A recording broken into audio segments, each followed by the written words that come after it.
Okay, let's dig into the daily FanAd video for August 1st. Wow, August already. A couple months left of regular season baseball. Let's make some money.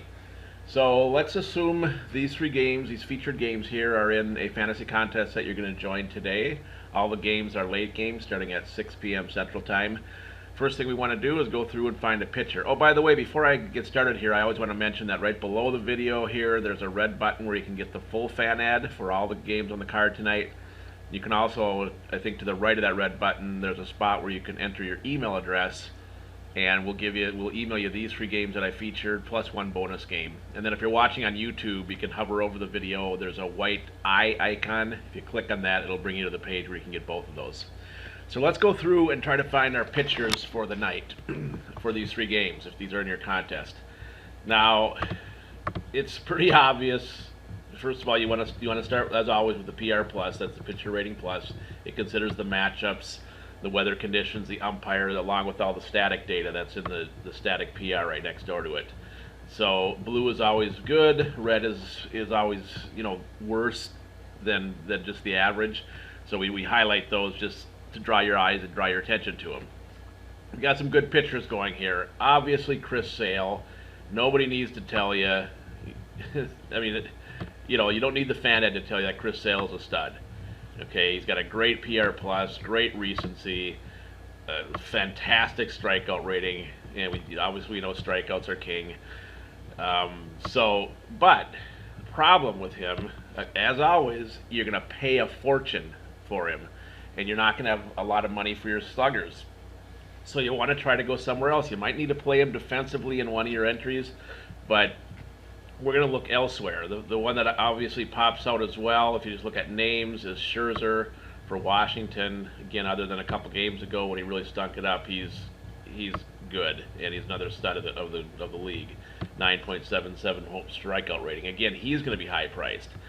So we kind of look towards, how about Carrasco? Now he's well known too, but he's going to be less expensive. He's got a good PR plus. He's got average recency, a good strikeout rating. We might land on Carrasco, so we free up some salary for our sluggers. But it's between one of those three pitchers, obviously, for these three games.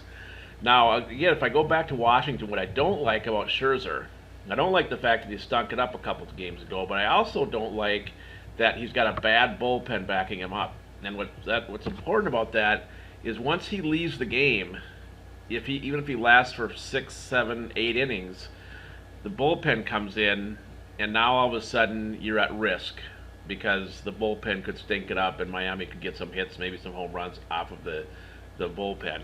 So the bullpen for Boston is good, bullpen for Cleveland is good. Again, everything points us to Cleveland using Carrasco, so we'll probably use him in most of our entries. Or if we just put one entry in, we'll use him. So now we look towards sluggers. Sluggers, well, I picked a pretty easy 3 games to feature.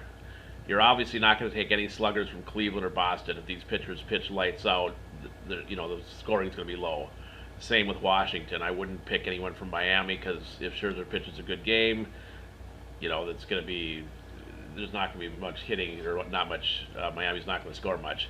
Might take some sluggers from Washington just because you've got a DNQ, which means does not qualify on the pitcher from Miami, meaning that he hasn't pitched enough games or not enough data. He's only pitched 3 games.